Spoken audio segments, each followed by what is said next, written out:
Hello everyone, welcome to commerce Adda 24/7। My name is Aman Mehta और आज हम बात करने वाले हैं एक बहुत ही बढ़िया इंटरनेशनल और प्रेस्टिजियस कोर्स के बारे में जो कॉमर्स के स्टूडेंट खास तौर पे करना चाहते हैं और बहुत सारे साइंस और आर्ट्स के स्टूडेंट भी करते हैं।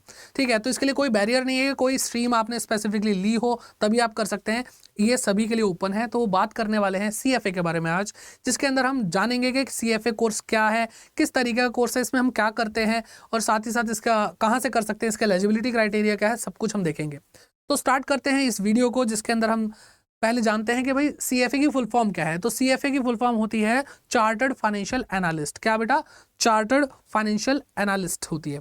ओके, तो सर फाइनेंशियल वर्ड हमें दिखाई दे रहा है, इसका मतलब क्या है? इसका मतलब है कि फाइनेंस से रिलेटेड कोर्स होगा। ठीक है, तो अभी तो और डिटेल में बात करनी है, तो चलिए आगे बढ़ते हैं। तो पॉइंट सबसे बड़ा ये आता है कि हम इसको कहाँ से करेंगे, फ्रॉम वेयर। तो इसके लिए एक बहुत ही बढ़िया एक ही इंस्टीट्यूट है बेटा, किसी कॉलेज से नहीं होता, कहीं से नहीं होता। ठीक, तो अभी जो बच्चे देख रहे हैं वो क्लास 12th के हैं, तो उनके पॉइंट ऑफ व्यू से मैं बना रहा हूँ ये वीडियो। ठीक, तो उनको पता चल जाए कि भाई उनके पास ये भी एक करियर ऑप्शन है। तो ये क्या है बेटा? एक CFA इंस्टीट्यूट है जो आपका USA में इस्टेब्लिश्ड है। और कब इस्टेब्लिश हुआ ये इस्टेब्लिश हुआ 1947 के अंदर। ठीक, और इसका हेड ऑफिस जो है वो वर्जीनिया US के अंदर है।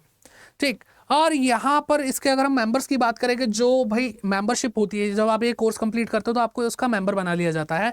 तो 1,90,000 के आसपास इसके मेंबर एक्टिव हैं इस टाइम। और इसकी अगर वेबसाइट की बात करें www.cfainstitute.org, यहाँ पर जाकर के आप देखोगे तो आपको बहुत ही ऑथेंटिक और बहुत ही बढ़िया इन्फॉर्मेशन मिलेगी जो बिल्कुल क्लियर होगी। बहुत अच्छे से मैंने भी इनकी वेबसाइट पे विजिट किया तो मुझे बहुत अच्छे से क्लियर हुआ, और वो सारी इन्फॉर्मेशन जो मैं आज आपको बता रहा हूँ वो भी इनकी ही वेबसाइट से ली गई है।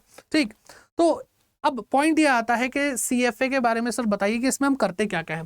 तो CFA teachers a wide range of subject relating to advance investment analysis. तो इन्वेस्टमेंट, फाइनेंस, ये सारी चीज़ें आपको देखने को मिलेंगी। बहुत प्यारी प्यारी फील्ड्स हैं, प्यारी प्यारी नॉलेज मिलने वाली है, बहुत इंटरेस्टिंग चीज़ होने वाली है। दिखाता हूँ मैं आपको, ये देख।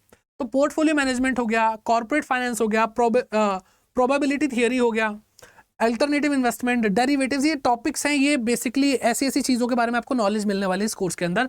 तो इसके 3 लेवल होते हैं, तीनों लेवल पे, जिसके बारे में हम आगे किसी वीडियो में बात जरूर करेंगे। Security analysis, statistics, probability theory, economics और फाइनेंशियल एनालिसिस। तो ये सारे टॉपिक्स हैं, लगभग 10 के आसपास टॉपिक हैं, और इसके अंदर बहुत ही ज़बरदस्त चीज़ें कवर होती हैं, जिससे आपकी जो नॉलेज है फाइनेंस को लेकर, इन्वेस्टमेंट को लेकर, वो बहुत ज़्यादा हो जाती है। तो फाइनेंस और इन्वेस्टमेंट को लेकर के अगर आपको समझना है तो देखो, जैसा आपको पता चल रहा होगा कि आप ये सब्जेक्ट थोड़ा पहचानते हैं, जो अभी 11th-12th से निकले हैं, ये जो अभी न्यू जो कॉमर्स स्टूडेंट्स हैं या बाकी स्टूडेंट्स हैं जो देख रहे हैं, उन्होंने इकोनॉमिक्स सुना होगा। ठीक है, शायद आपने फाइनेंशियल एनालिसिस ना सुना हो, आपने सिक्योरिटी और ये डेरिवेटिव जैसे वर्ड ना सुने हो। ठीक, तो प्रोबेबिलिटी थ्योरी 2 बार लिखा है, हाँ, तो लगभग 9-10 चीज़ें हैं। ओके, तो ये सारी चीज़ें हो गई। स्टैटिस्टिक्स भी आपने सुना होगा, तो आपको एक चीज़ समझ में आ गई होगी कि इकोनॉमी के बारे में हमें बताया जा रहा है, तो हमें फाइनेंस से रिलेटेड अगर समझना ही है तो हमें इकोनॉमी को समझना पड़ेगा, जहाँ पे फाइनेंस जनरेट हो रहा है। ठीक है, हमारी मैथमेटिक्स थोड़ी अच्छी होनी चाहिए, स्टैटिस्टिक्स अच्छी होनी चाहिए, आपको रिस्क और प्रोबेबिलिटी के बारे में पता होना चाहिए। तो ये सारी चीज़ें आपके अंदर, ये टैलेंट, ये जो क्या कहते हैं स्किल्स हैं, ये डेवलप करने के लिए क्षमता रखता है ये कोर्स। ठीक, आगे बढ़ते हैं और आगे देखते हैं कि इसके अंदर करियर पाथ और जॉब्स के बारे में अगर हम बात करें तो हम किस किस रोल में फिट होते हैं ये CFA कोर्स करने के बाद। ठीक है, वैसे इसके ऊपर एक डेडिकेटेड वीडियो बन सकती है बहुत अच्छी सी, लेकिन स्टिल थोड़ा सा आपको एक इंसाइट देनी चाहिए कि भाई आप जब ये करोगे तो बनोगे क्या। ठीक है, तो इसको, ये जो आपको दिखाई दे रहा है, ये CFA इंस्टीट्यूट से ही इंफॉर्मेशन एज इट इज लेके आया हूं मैं आपके लिए। तो widely considered the apex professional development in investment management. तो आपकी जो इन्वेस्टमेंट मैनेजमेंट जो फील्ड है उसके अंदर आपको भाई बहुत अच्छी तरह प्रोफेशनली डेवलप किया जाएगा। The CFA designation is valued by employers for roles and function in every sector. ठीक है, तो भाई जो हर सेक्टर है उसके अंदर जो एक CFA का जो रोल होता है ना, वो बहुत ज़्यादा होता है, क्योंकि इन्वेस्टमेंट और फाइनेंस तो हर जगह पे ही है। तो ग्लोबल फाइनेंस इंडस्ट्री के अंदर इंक्लूडिंग पोर्टफोलियो मैनेजमेंट की बात करें, एनालिसिस की बात करें, प्राइवेट वेल्थ के बारे में बात करें, कंसल्टिंग के बारे में बात करें, तो ये सारे रोल्स आपके, ये फंक्शन आपके फिट हो जाते हैं। But the CFA charter also equips the professionals with the versatility to take their career path in different directions. तो यहाँ पर अगर हम बात करें कि भाई क्या सिर्फ यही है, तो बेटा ये जो चीज़ें होती हैं, ठीक है, वो CFA कोर्स को क्या बनाती है, बहुत डाइवर्सिफाई बनाती हैं। कि आप अगर CFA एक प्रोफेशनल बन चुके हैं तो आप बहुत सारी चीज़ों में अपने आप को मतलब इंगेज कर सकते हैं। ऐसी ऐसी चीज़ें जो अब पहले नहीं होती थी, आज से 5-10 साल पहले, लेकिन अब होती हैं। तो फील्ड्स जो है वो धीरे धीरे ओपन हो रही है और हर जगह पे CFA का एक बहुत बड़ा रोल प्ले होता ही है। ठीक है, तो आपको लगता है अगर यही गिने चुनी चीज़ें, नहीं बेटा, हर जगह पर बहुत सारी ऐसी चीज़ें हैं जो आपको बहुत ज़्यादा काम आने वाली हैं। चलिए अब आगे इसके बारे में देखते हैं कि इसका एलिजिबिलिटी क्राइटेरिया क्या है। तो सबसे पहली चीज़ तो ये ध्यान रखिए, only one condition you need to fulfil. तो यहाँ पे 3 कैटेगरी बना रखी है एलिजिबिलिटी की, जिसमें से आपको कोई सी एक फुलफिल करनी है। पहला है बैचलर्स डिग्री, दूसरा है अंडर ग्रेजुएट स्टूडेंट्स, तीसरा है प्रोफेशनल वर्क एक्सपीरियंस। ठीक, तो इसको एक एक करके डिटेल में बात करते हैं, क्योंकि सिर्फ इतना ही नहीं है, इसके अंदर बहुत सारे पॉइंट्स हैं जो आपको समझने जरूरी है। तो पहला पॉइंट आता है बैचलर्स डिग्री के बारे में। आपकी बैचलर डिग्री होनी चाहिए, यानी आपका ग्रेजुएशन जो है, जो आप 12th के बाद 3 साल के लिए करते हैं, 3 या 4 साल अगर बीटेक की बात करें तो। ठीक, तो कंप्लीट अ बैचलर्स प्रोग्राम और इक्विवेलेंट प्रोग्राम। तो आपको बैचलर डिग्री आपकी पूरी करनी है या फिर इसके इक्विवेलेंट अगर कोई कंसीडर किया जाता है तो। और ये बात ध्यान रखना है, have received a degree from the college और यूनिवर्सिटी, कि आपको जो डिग्री है वो मिल चुकी होनी चाहिए। ठीक, if you are not sure, अगर आपको कंफर्म नहीं है कि आपकी जो डिग्री है वो CFA के लिए वैलिड है या नहीं है, वो कंसीडर करेंगे नहीं करेंगे, तो आप अपने कॉलेज या फिर यूनिवर्सिटी से कंसल्ट कर सकते हैं और वो आपको बताएंगे कि आप CFA के लिए इस डिग्री के बेसिस पे एनरोल कर सकते हो या नहीं कर सकते। फिर अगर हम दूसरी बात करें अंडर ग्रेजुएट स्टूडेंट्स की, यानी जिन बच्चों की अभी ग्रेजुएशन चल रही है, तो उस केस में बेटा क्या है कि आपको क्या करना है बेटा, 11 मंथ की विंडो की बात कर रहे हैं यहाँ पे, कि आपका जो ग्रेजुएशन कंप्लीट होने वाली है, तो आप समझ लो कि 11 महीने हैं अभी आपकी ग्रेजुएशन कंप्लीट होने में। तो अगर आप 11 महीने उससे कम के अंदर अपनी ग्रेजुएशन कंप्लीट कर लोगे, तो आप इस बेसिस पे भी 11 महीने पहले ही बैठ सकते हैं एग्जाम में, जो लेवल 1 का होता है।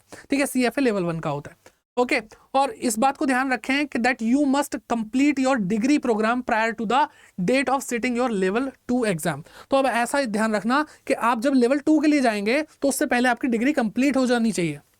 ठीक है, और ये जो 11 मंथ की विंडो है, यहाँ पे एक बार इनकी लैंग्वेज को भी अच्छे से समझो। Your selected exam window must be 11 months और फ्यूअर, यानी 11 महीने या उससे कम होनी चाहिए। ठीक है, before your graduation month for year bachelors degree और इक्विवेलेंट प्रोग्राम, कि आपका जो ग्रेजुएशन कंप्लीट होने वाली 11 महीने की विंडो। ठीक, आगे बात करते हैं प्रोफेशनल वर्क एक्सपीरियंस की। यानी कुछ लोग होते हैं भाई जो भाई 12th कर चुके हैं या फिर क्या कर रहे हैं, वो अपनी डिग्री कर चुके हैं या डिग्री कर रहे हैं, साथ साथ काम कर रहे हैं, तो उसके बारे में भी बात करते हैं। तो एक और तरीके से एलिजिबिलिटी यहाँ पे दी गई है कि आपका 4000 घंटे का वर्क एक्सपीरियंस होना चाहिए, तो भी आप एलिजिबल हैं। ठीक है, तो आपके पास क्या हो सकता है, have a combination of 4000 work experience and or higher education that you acquired over a minimum of 3 sequential years। तो 3 साल की बात हो रही है बेसिकली, ये ग्रेजुएशन 3 साल की होती है नॉर्मली ना। तो आपका जो 4000 घंटे का एक्सपीरियंस होना चाहिए, वर्क एक्सपीरियंस, वो आपकी जॉब का भी हो सकता है और वो आपके हायर एजुकेशन को भी काउंट कर सकते हैं। ठीक, achieved by the date of registering for the level 1 exam. ठीक है, तो जब आप लेवल 1 एग्जाम के लिए, यानी जो पहली लेवल है CFA की, उससे पहले पहले आपके पास ये 4000 घंटे का क्या होना चाहिए, वर्क एक्सपीरियंस होना चाहिए। ठीक है, the dates of education and professional work experience can not be overlapping. ये पॉइंट बहुत इंपॉर्टेंट है बेटा। ओके, और खैर मैं अगर यहाँ पे बात करूँ वर्क एक्सपीरियंस, तो भाई वो 12 से ऊपर, वो तो उनके लिए बेटा नहीं बोल रहा मैं, अभी 11-12 क्लास के बच्चों को समझाने के लिए बात बोल रहा हूँ। ठीक, तो ये पॉइंट बहुत इंपॉर्टेंट है, जो भी आप सब देख रहे हैं कि आपका जो एजुकेशन है उसके साथ साथ अगर आप जॉब कर रहे हैं तो वो ओवरलैप हो रहा है, तो ऐसा नहीं होना चाहिए। यानी आपकी एजुकेशन एक तरफ चल रही होनी चाहिए और उसके बाद का ही आपका वर्क एक्सपीरियंस होना चाहिए। एक साथ 2 काम करेंगे तो वो कंसीडर नहीं किया जाएगा। ठीक है, तो if you have a combination of work experience and higher education to achieve the minimum hours and years, assume that higher education, ये पॉइंट भी बहुत अच्छा है कि जो आपका हायर एजुकेशन की बात चल रही है, आपकी पढ़ाई की जो बात चल रही है, वो 1 साल को 1000 घंटे की वैल्यू दी गई है। यानी अगर आपने 1 साल की हायर एजुकेशन की पढ़ाई करी है तो आपने 1 आवर का एक्सपीरियंस लिया है अकॉर्डिंग टू CFA इंस्टीट्यूट। ठीक है, तो ये 3 कैटेगरी में आप इनमें से कोई सी भी एक अगर फुलफिल करते हैं तो आप CFA लेवल 1 के लिए एलिजिबल हैं। लेकिन एक और बात, और वो क्या है, वो बहुत ही जबरदस्त बात है, have an international travel passport. आपके पास एक इंटरनेशनल ट्रैवल पासपोर्ट होना कंपलसरी है, इसके बिना आप एडमिशन नहीं ले सकते। तो CFA institute require that every CFA programme candidate have a valid international travel passport. Those without a passport will not be able to register or sit for exam। ना ही वो रजिस्टर कर सकते हैं या फिर ना ही वो एग्जाम में बैठ सकते हैं। तो इंटरनेशनल जो आपका ट्रैवल पासपोर्ट है वो बेटा ज़रूर होना चाहिए। तो आई होप आप लोगों को ये वीडियो हेल्पफुल रही होगी और आपको समझ में आ गया होगा। CFA कमाल का कोर्स है फाइनेंस की फील्ड में, और मैं आपको बता रहा हूँ ये एक इंटरनेशनल कोर्स है, तो आप लगभग 160 कंट्रीज़ के अंदर अपना जो करियर है वो देख सकते हैं, वहाँ पे आप अप्लाई कर सकते हैं, और इससे आपको एक मतलब आपके लिए क्रेडिट वर्दी क्या कहते हैं कोर्स रहने वाला, बहुत ही प्रेस्टिजियस है। जैसे इंडिया के अंदर आप CA CS CMA को देखते हैं, वैसे ही ग्लोबल लेवल पे CFA एक बहुत प्यारा फाइनेंस से रिलेटेड फाइनेंस फील्ड का कोर्स है। तो अगर ये वीडियो आपको अच्छी लगी हो तो सबके साथ जरूर शेयर करें, और कमेंट करके आप अपने डाउट्स पूछ सकते हैं जो भी, और बाकी और कोई भी आप वीडियो चाहते हैं तो ज़रूर इस वीडियो के नीचे कमेंट करें। तो bye bye, take care and keep growing.